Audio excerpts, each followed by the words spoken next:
So this is another Speakeasy interview with your host, Altavis Pelzer, the voice coach, not a voice coach, but the voice coach, professional speaker, certified life coach, and Amazon best-selling author.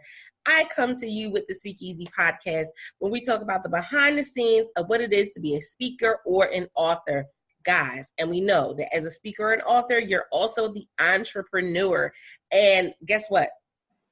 I appreciate you guys because you guys show me so much love. So those who are coming in, don't forget to share out the broadcast. If you are interested in being a guest on the Speakeasy podcast, go to bit.ly/Speakeasy podcast, all lowercase, and you can set up your time to be a guest. That being said, I'm super excited to be talking to my guest for today. Her name is Nikki. Hey, Nikki. Hey, I see how this is going to go. And so it's exciting for me because we're talking about something that we didn't call it STEM when I was littler. Don't judge me. Listen, don't try to calculate the age. Don't do it to yourself. Don't do it. But when I was younger, we didn't really call it STEM, but we had some of the same things in STEM because now the arts have been added to it as well. And Nikki has a great background in STEM, which, you know, is going to fuel our conversation today. A lot of times, this is one of the questions that I always get is that, oh my goodness, I want to write a book, but I'm not creative. I want to write a book, but I failed English. Okay, what does that mean? Like at this point in this game, literally you did not have to be an ace in English or any of these other different areas in order for you to be a successful writer, a successful entrepreneur, or an author. So before we get too deep into this conversation, because you can see I'm excited about it, right? I'm going to let Nikki come on and tell you guys a little bit about herself, and then we'll start talking. So, hey, Nikki. Oh, wow. I like that. I was ready to jump in. Man, that was good. Thank you for having me. Wow. It's just, I've been talking all day, so forgive me. My voice, if it goes out or anything. Let me tell you a little bit about me. I'm retired Army, almost 30 years of Army, and I retired about 2 years ago. And then after retirement, I started doing something that I really always loved to do, and I still do it, and that is being a life coach and talking to people and putting my degree to work and counseling and all that kind of thing. But then I kind of felt the need because I had a baby. Yes, I did after retiring. Had another baby. And I felt the need to kind of be with her, see what's going on in her world and how I can make her world better and better and gooder than mine or my other children, you know. And I said, okay, Lord, which way do I go? What do I do? And so it dawned on me that I always wanted to write children's books. So my husband was like, okay, now you have it. Now you have the perfect character right there. There she is. And so I was like, yes. So I'll call it Naya's Project. And that's her name, Naya. And Naya's Project, let me say this. When you are walking in your purpose and you become passionate about things just start coming to you. I mean, everything's like it just started unfolding. And I was like, oh, wow, you know, and I'm going to turn that back around in a little while and tell you another synchronicity. But my oldest daughter, who's 26, is in the medical field. And we were talking one day, and she was saying, Mom, you know, there's so much that I can do. There's this, I want to do this, I want to do that. Now, when I was growing up, and I'm almost 50, so I was told that girls weren't as good as boys in science. Girls aren't as good in math. Nobody told me not to go in that. But if you plant that seed in a kid, and that's deterring me. And when I was great in math, I took calculus in college. And why didn't I pursue that? Because I could have been in the big bucks right now. But anyway, I didn't go in that direction. I did another thing that was kind of forbidden to girls, and that was going in the Army. But anyway, my thoughts said, I said, let me check out this science world and what's going on in the world today. And I started listening to the news. And all of these organizations wanted people that looked like me. They wanted Black women, science, and technology, and engineering, and math. And then, oh, by the way, the art field wasn't shunned anymore. They wanted the artists to come in. I started teaching college, and I teach artists. And I told them, I said, let me tell y'all something, guys and girls. This world is open to you now. They want you in these corporate organizations to steer their right brain into thinking, properly. They want that integration, that collaborative effort. So I said, okay, why do I not start my baby off young? Start her off right now at 2 years old, telling her you can be the bomb in science, technology, engineering, math, and baby, you can dance, you can sing, you can draw, and do anything you want to do. And this is how. And that's the key. This is how, because people tell kids all the time you can be anything you want to be. Okay, but what? I don't have the money. Okay, I don't know which way to go. You telling me I can do it? How? So this is what I do. This is the how is me, because my degree isn't in any of those fields. I'm a humanities major, so therefore I should be a little well versed in kind of everything. So I'm supposed to say how, and there are these so many organizations, and one in particular. Let me go to the tip of my tongue. I'll think of it in a minute. But contractors that go overseas and help the soldiers and everything. And they're engineers. And they have camps for girls. They have scholarships for girls. Young girls as early as 5 and 6. All paid for. You just have to put in the application. And a lot of them not essays, just application. Some of them are need-based, some of them are not, just what have you. And I was like, wow. And I know you didn't ask me all this after these, but see, I'm just, this is me. Okay, I'm gonna stop for a minute and let you get it. No, you were fine, because we have to understand that, and you hit on the exact point, is that it starts with childhood. It starts with the childhood. Yeah. It starts with somebody telling you what you can and cannot do. It starts with, you allowing your children to go ahead and see what goes on in the world, test things out. As a parent, I said that, okay, there are some things that are like non-negotiable when it comes to my girls, when it comes to my son. There's some things that are non-negotiable. Right. And then there's other things that we can play around with. I don't have a problem with you wanting to dye your hair. You got to take care of it.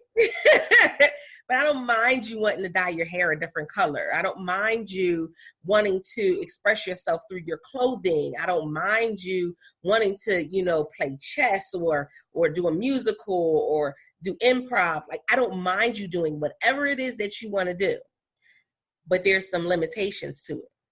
For one, whatever you do, you're going to stick to it. And my children have found that my oldest daughter, she was in DI, Destination Imagination, which is, they do improvisation, and I loved it. My youngest daughter is in it this year. And so my oldest daughter, she was supposed to try out. And on the day of the tryout, I show up at the school and she's like, but Mom, I forgot to do the other piece of what I needed for the tryout. I said, okay, and she said, but Mom, I didn't bring, I don't have everything. Okay. Yeah. And so she said, so you still gonna make me do it? Yes. What you said you wanted to do. And we went back inside and she sat down and she went to the teacher that was over it, and she let her know. She said, I did not complete everything that was needed. She said, okay, well, show us what you have. And it was a great lesson for her because she was able to present what she had. Now, the teacher did say to her, now, I know you and I know how, good of a student you are. So I'm expecting more from you. So the fact that you didn't have it, I was disappointed in that part. She said, but your story was the best story out of everyone that presented today. Whoa. And I said, that's your creativity. That is why I told you that you were still going to do it, even though you didn't have everything. And I think we take that into our adulthood. We think that I can't start the business because I don't know I don't know tech. I can't start the business or I can't write the book because I wasn't good in English. I can't write the book because I don't even know how to, put it together. What am I supposed to do with the chapters? And, we get into this mindset and then we talk ourselves out of our own greatness. Girl, yes. I was, matter of fact, that you added, because I had forgotten about that point, about the book, writing the book. I'm reviewing this young lady's book right now. And her book is so interesting that I don't even care about all the mistakes she is making in the book. You see? And that's exactly what you see. She's reaching me with her message. And sometimes that's all. I'm not trying to get all religious on nobody, whatever. I got to go to the word on this. Now, I have to. Because the disciples, if we knew all their histories, we would see these were some of them were what Bishop Jakes called thugs. He called, you take Paul a thug, straight up thug, mass murderer, thug. But his message was one of the most powerful messages, and it reached millions. So you're gonna hold what you got in here because you don't think you're speaking right? Who says that? Because you reached me, you got me. So that's exactly what I was thinking. I think my mom, my whole family, when it comes to this, they would always let me entertain them with anything I wanted to do. I could entertain. And they still let me do it.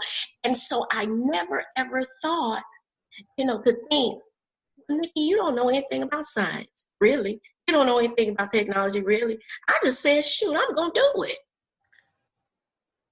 So that's exact. And then when you brought up, Altanice, about your craft, I even started, sometimes I would run back my videos and say, oh, Nikki, you sounded too ghetto, sounded too much like your mama too.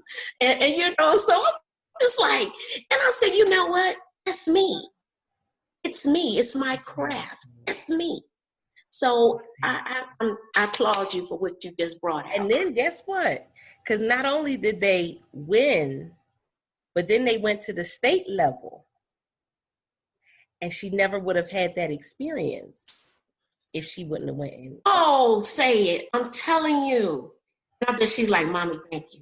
And so, and I was just like, oh no, you're going to do it. And no. And with my youngest, it was cheerleading. So nobody in our family has ever done cheerleading. It's been kind of like, that's not our thing. But my youngest, she wanted to do cheerleading. Yeah. And I said, well, go for it. And she went in there and she said, Mama, I don't think I fit into this group. I don't think I fit into this crowd. And I said, it's not about what you fit into. It's about what you're going to present yourself as. And so you go in there and you do the try. So they had their little days that they had to go and learn the different moves and stuff. And she went in there and did an amazing job. And the only reason she's not doing it this year is because she's the one doing DI this year. But it was just like, no, you guys, no, you're going to live your greatest life. And I think as parents, that's a part of what we're supposed to do is not make them live our greatest life. Yes. We want them to live their greatest life. Their greatest life. And then you take that into being the entrepreneur. And then you take that into being the speaker and the author, because it comes out. People always look at me and they say, you look so comfortable when you're speaking and you don't look like an introvert. And I'm like, that's the creative side coming out. That's because I go up there and I'm silly. My topics, you're like, I don't know how she did that and flipped that all the way around like that, but she did that. That creativity. Yes. I hear you. Definitely that creativity. And so what have you found to be, well, I'll do two parts. So the first part is, what is something that as a child that you felt you should have been pushed more towards as a child, or something that you should have been able to sample or learn more about as a child? And then as the entrepreneur, what are you thankful for being able to do as a child? Okay. I think I mentioned that the math. I think someone could have really, really worked with me in that area. And I wish, and it's never too late to do it, but I wish someone had really pushed me and I would have been able to see if that was for me or not. I think about that all the time. And then as far as, now the second part again was? With you being an entrepreneur now, what's something that you look at your childhood and you're like, that directly connects to what I'm doing right now? Okay. I was always grown. So I was always a leader, the boss of everybody, the boys, anybody, because I grew up with 5 boys, and everybody thinks that I'm the oldest of the boys, but they are all older than I am. So that shaped me into being a leader. Now I had to learn how to God had to work with me. And because really, although I'm talkative right now, but I'm normally a quiet person. But when I do say something, I mean it. And that's how I want it done. And I just believe that how it should be done in decency and in order. And then, that really gave me the direction. I can definitely see that. And for those of you that don't know, I've known Nikki for maybe about, almost 2 years now, a year and a half, a year.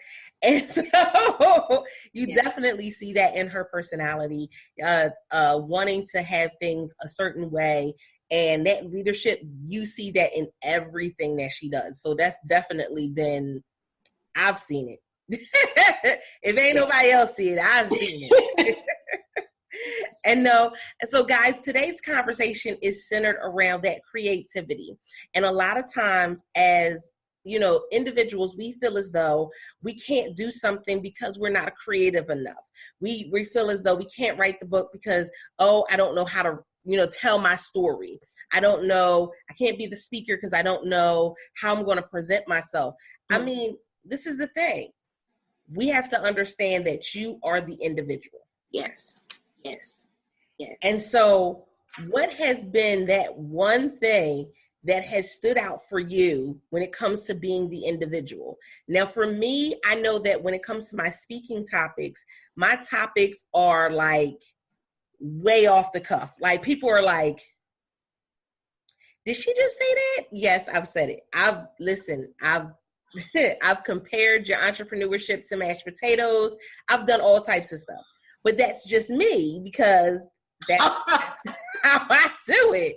That's how I do it. You got some people, their entrepreneurship it's a little lumpy. They need some help. I understand it. I get that. Yeah. But that's how I am. So it works for me. So what has been that little quirky thing that works for you? That works for me. I'm still learning that. To be honest, I'm really still learning that. I've learned some things hard, the hard way. And that's a good thing. A good thing. I learned what not to do and what to do. And from some of the best, even some of the not so good things I've learned from who I still consider the best, So I believe that I do this. I'm very thorough with direction, I think. If I'm not clear, I usually ask over and over again, okay, was I clear? That makes sense. Tell me what you heard me say. Or if I see the example coming out, and I say, that wasn't clear. Then I'm because I'm like this. When somebody tell me how to do, or tell me to do something, I want to do it the way they want it done. But if it's not clear, then I can't get it. I don't understand. I'm sorry, I don't. I do my best, but I don't get it. And a lot of leaders don't get that. They think that you should run with it and do it in truth. But if you're clear in the beginning, like this, just clear the who, the what, the when, the where, and then say, okay, maybe you got this resource, or you got to find a resource, and boom, we're good. We're good. So I just think that I'm learning to be clear. Clear, yeah. That's saying a lot. I've had 20 years in retail and management, and I think I've always found that you're either one of two types of managers. You're either the manager that gives orders just for it to be done, or you give orders for it to be understood. And there you go. That is the key element, because when you're giving them just for them to be done, you come back and oftentimes it will not be done the way that you want. That the way you thought it in your head is not what you're going to see. I'm going to write a book on, I got to, that's it. Altavis, that is it. You're like, you're out there and you're just like, okay, yeah, no. I want you to do X, Y, and Z. And that was a process for me in this entrepreneurship journey, because you have to learn to delegate. And so I had to pull in from my management, years of management, years of running teams, years of doing all of these different things, because I have to be able to do that with my team. And I either have to tell them the way I want it done, so they understand it, or I just tell them and I want it done. But if I tell them and just want it done, when I come back, I cannot be angry at the result. Exactly. That's it. I can't be angry at the results. And that's something that I teach my clients, because I teach them that as you go into this process, you become the CEO. And so as the CEO, you need to learn how to clearly tell people exactly what you want. So from the book cover to your website, your logo, you have to be able to clearly tell people exactly what you want. And if you don't like it, you have to be able to say that. Exactly. You said it. Now that is a word, y'all, for this not Sunday. That's a word for you. I'm telling you, my son wanted me to do a project for him, and I was like, oh Lord, he wants his trademark, and I've never done it. But you give me something, I'm like, okay, I can do this. But that's a lot of legal ramifications at the end of the road. So I'm, as a leader, my military mindset got me in it, and I was like, okay, are we gonna have some casualties at the end of this? Probably so, if I do this. And then he wanted it done. He wasn't precise in everything. And then I was like, okay, Lord, he's a young man. I'm not going to hold him to the legal fire, later on, like he will do me, probably. So I'm just going to say, look, son, I can't do this. You're going to have to go about this the right way, get you some legal representation and go and do it. Or go and do it the hood way, whatever you want to do. Mama can't do that. So yes, I totally agree. Some jobs you can say, just get it done. Just get it done. you have to still think what casualties are what's gonna happen if it's not the way I need it to be. So yes. Exactly. And I love it because all of these are tips and tools and techniques that you learn with doing the different programs in STEM, with doing different things with Yes. science and learning how the things are, coming together. So for all of y'all that are saying that I'm not creative enough, no, that's not the case. It's not that you're not creative enough. It's just you have to find what area you're creative in.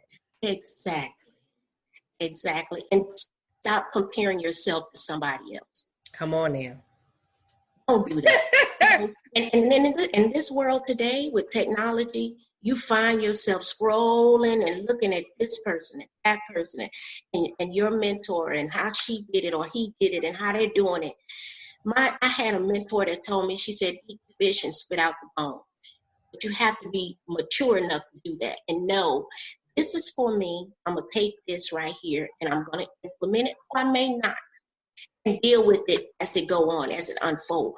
But trust you that God didn't just give them the gift or that person the gift. You have a gift too.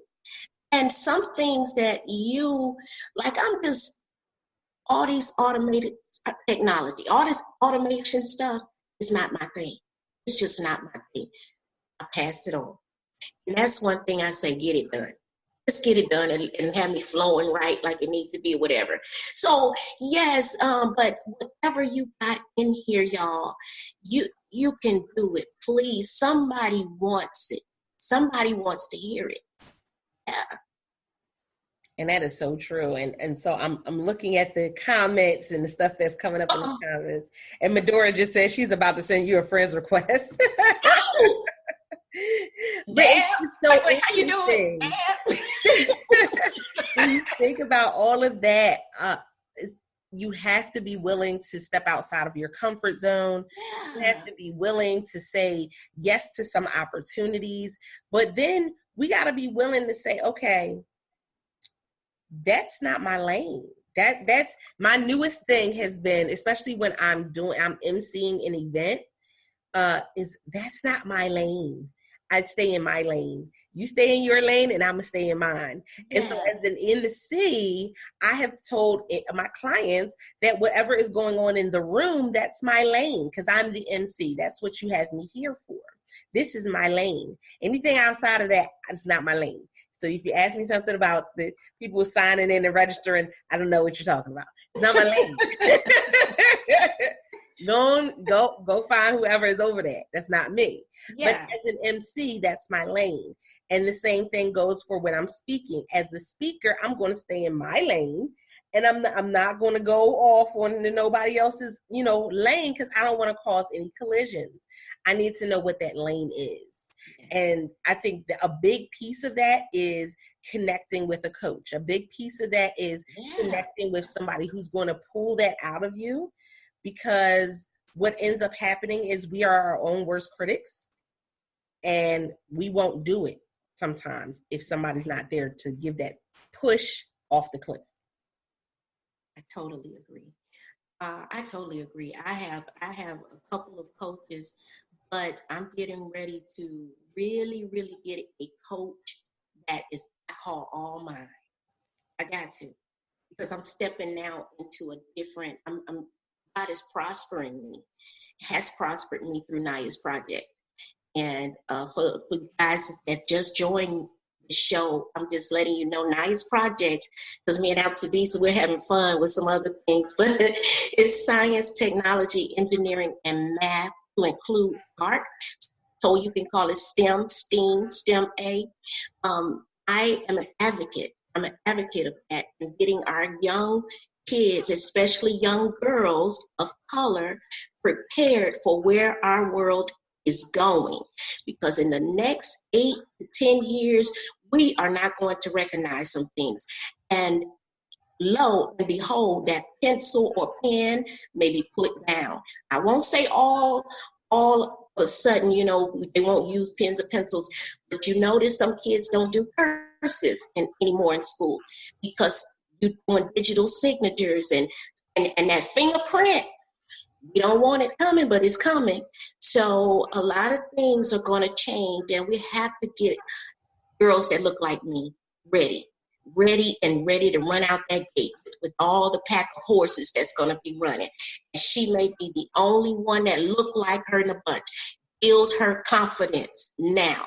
Stand her in front of a mirror. Oh, did y'all see? Let me digress for a minute. Did y'all see that article where the teacher did her hair? Yes, I loved it. I loved it. That's what I'm talking about. Stand your kids up and tell them you're beautiful and that people want you. They want you to be the face of their organization. For whatever reason, God bless them. I'll be there. So, yes, ma'am. Yes, that was amazing. And I've seen a lot come out of, just being able to allow them to have some creativity, to have some choice, to have some, some space sometimes. And I know we get into, let's be honest, y'all know I'm transparent, #real talk. Let's be honest. I get people that look at me and go, you allowed your daughter to cut her hair? Well, yes, it's hair. It grows back. It's hair. Yes. And she wanted to dye it. Now, the dye we held off on because of the color. And she was in a show and she needed to have her hair out. And I didn't think it was going to be a good idea to have her dyeing it right before the show. But yeah, their clothing.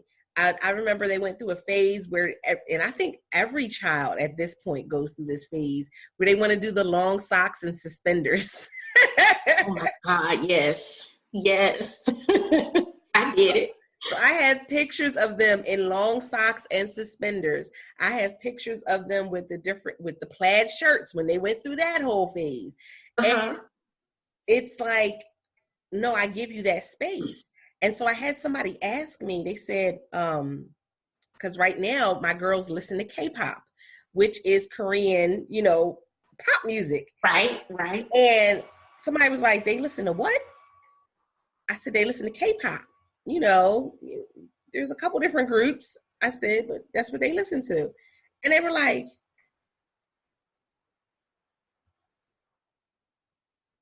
as if to say, did you check your skin color before you started listening?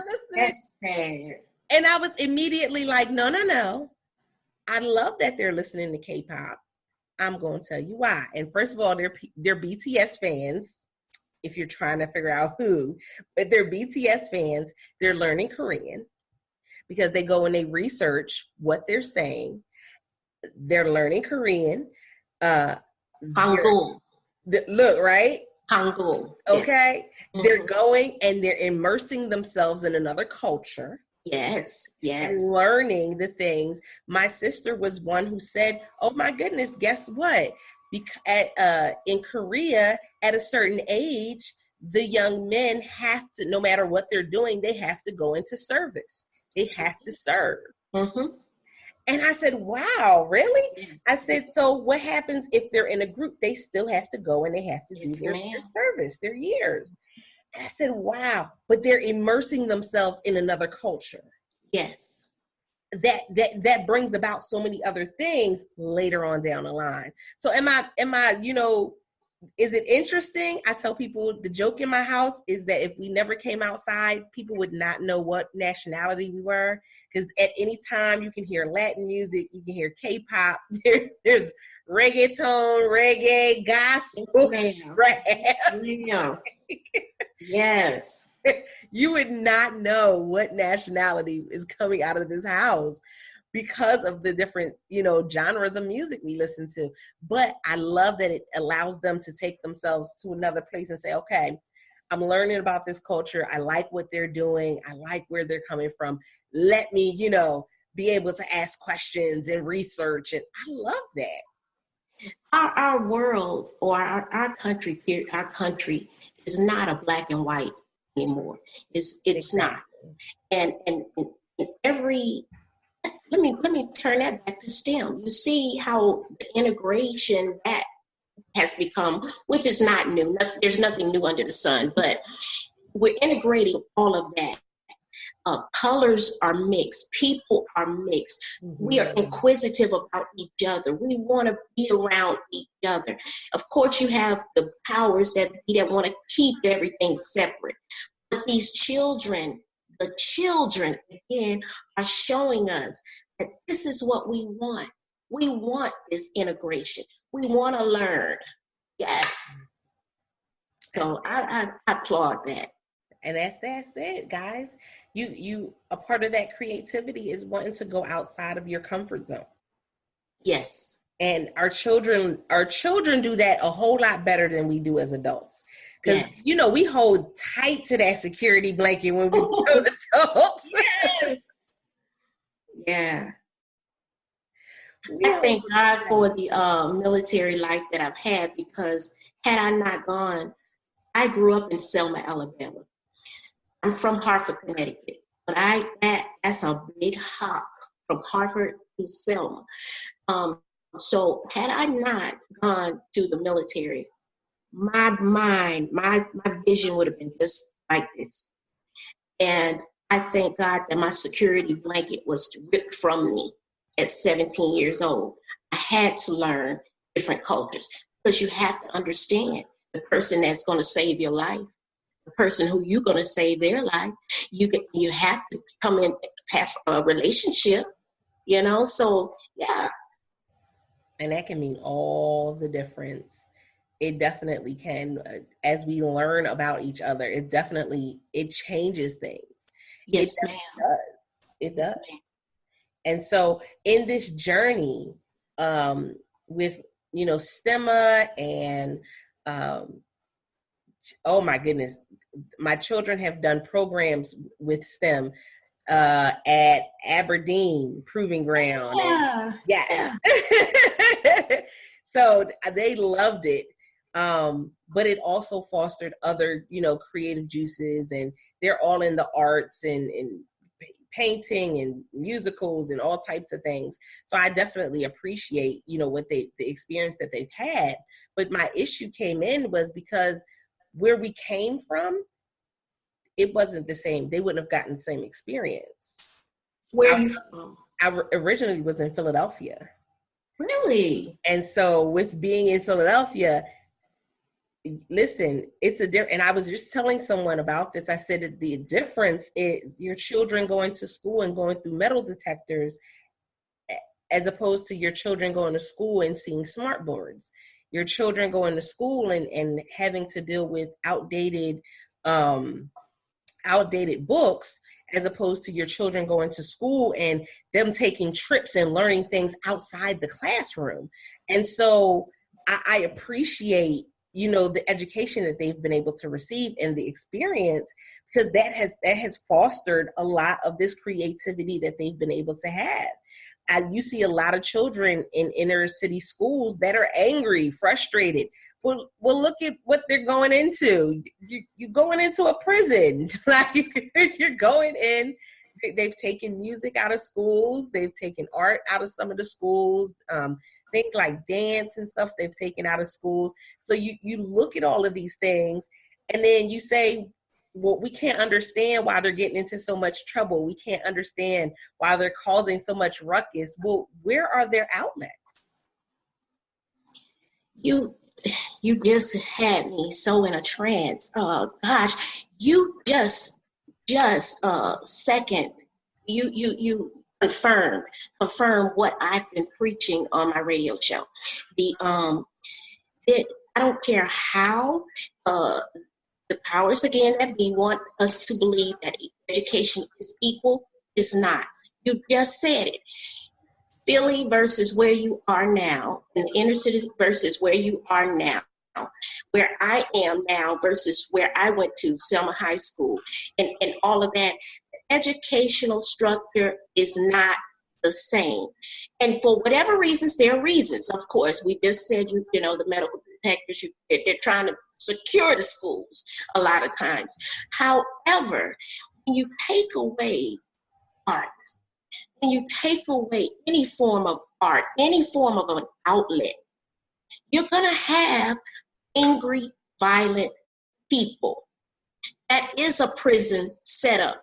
And now what colors, excuse me, Lord, I don't want to take this to the wrong side, but what nationality, what background are all these kids, pretty much, the majority? They're setting them up for the prison system. If you condition them, you got their environment set up like a prison system. You've taken away the outlet. Most of them don't go out to recess like we used to. They don't go out and run and play.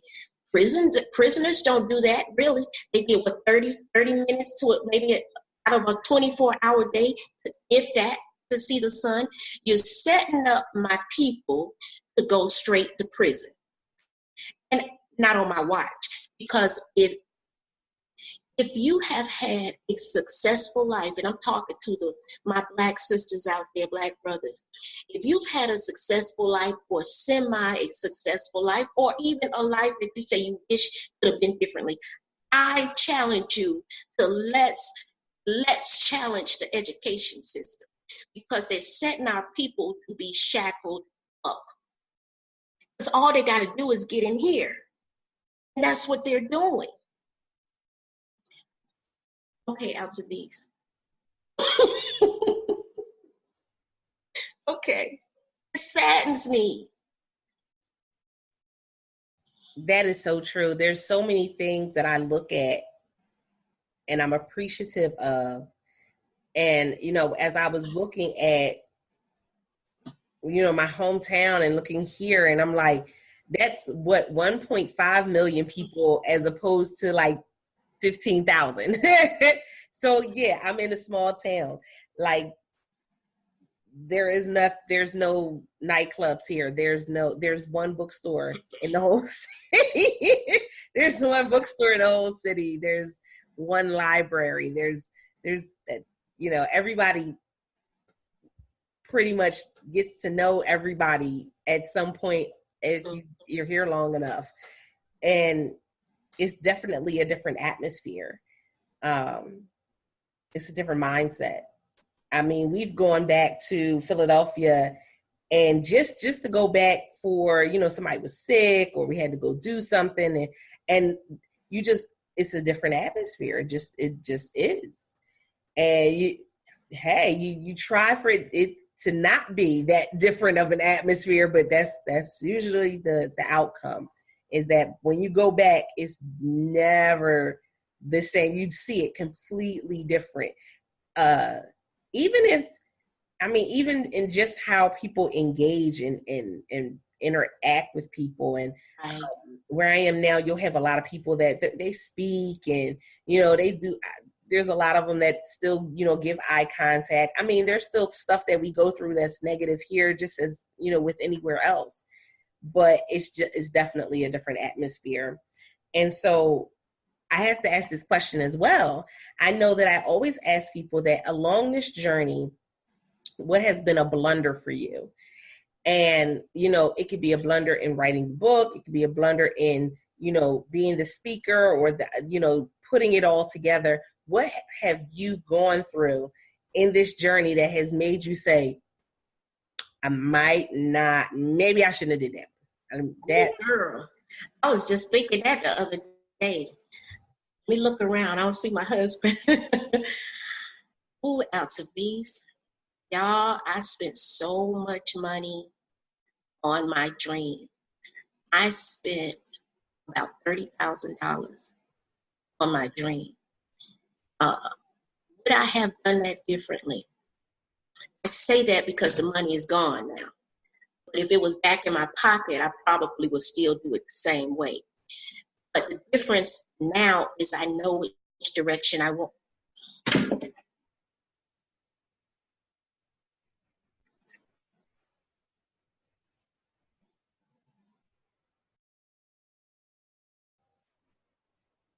Oh, I think we lost Nikki really quickly. But guys, that's something that's a biggie when it comes to putting yourself out there and starting your business, even as an entrepreneur or an author. We always talk about the money piece of it, because a lot of times in the beginning, we don't put a budget together. We don't sit down and literally say what something is going to cost. How much do we have in the budget for this? How much do we have in the budget for that? And we kind of grasp at straws. There's like a few, ends of the spectrum that people grasp at, and you have the ones that stay at the free zone. And literally, they are grasping at whatever they can grasp at that's free. Whatever they can find that's free, that's what they going and getting.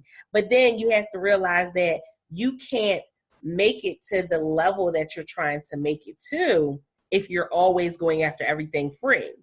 But then you have to still understand this is a business and you're starting a business. What is it that I'm going to put money on? How am I going to put that money out there? Because listen, just like she said, you can easily put a good amount of money out there and not get the results that you were looking for. Do you see me now? Mm-hmm. Okay, good.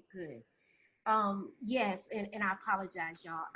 My thing went off, but yeah, I did that, and although I'm doing pretty good now. I'm doing very well now. Not as well as I want to, but I can see it going. I'm going in the right direction. I would not recommend anyone to do that. And I had worked really hard to save that money, and that is not what it was designed for. But I did it, and thank God I have a beautiful husband, because he has never brought it up. Well, one time, but that's something I can't say I'll do again. And I know that, and let's be honest, you guys know, right now, people in the last few years have really been at a loss for words. They've put money out for coaches and didn't get the results. And you see them, doing posts on social media where they're all upset and angry because they've put this money out and they don't feel as though they got exactly what it was that they needed. And there's a couple reasons for that. It's not always, a bad coach. It could be just a bad connection, a bad relationship, business relationship. It could be that wasn't a good fit because their teaching style was not a teaching style that you're used to or that you were comfortable with. I mean, there's so many reasons. But when we don't do that research in the beginning, we do ourselves a disservice. Oh yeah. I was just so anxious. That's, I did a teaching on desperation, and desperation, you attract nothing but negativity back to you when you're desperate. And I was desperate to be out there and to get start, because I felt like, okay, I was very successful in the military. I felt, okay, well, there's no reason why I shouldn't be successful. Boom, let me just start going, doing it. Well, that everything is a process. It took me almost 30 years to get where I was in the military. And not one time did I think about that it's a process.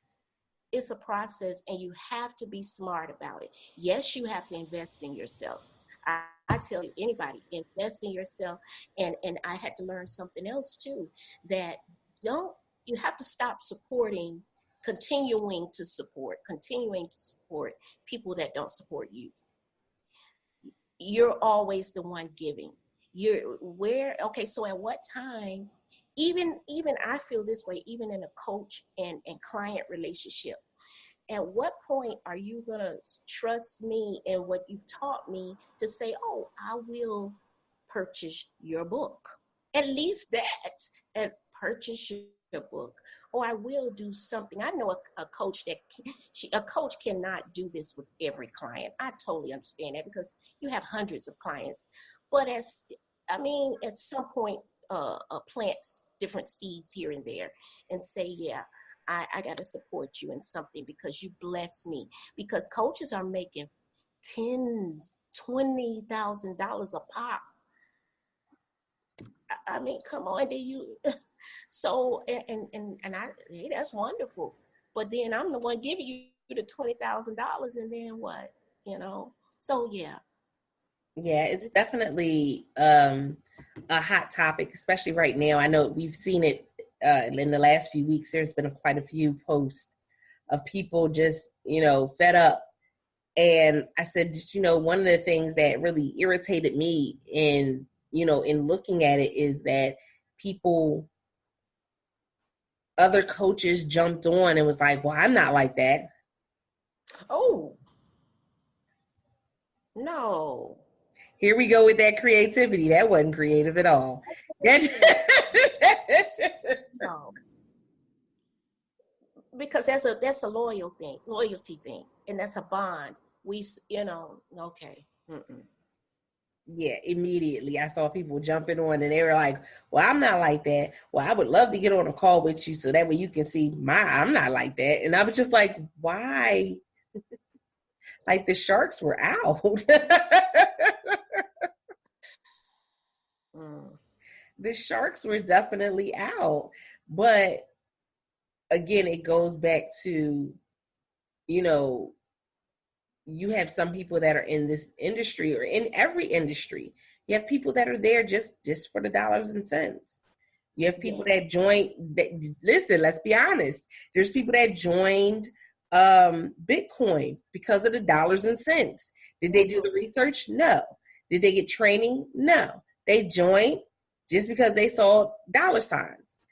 And then what ends up happening in the end? Well, now you got people running around going, what am I supposed to do now?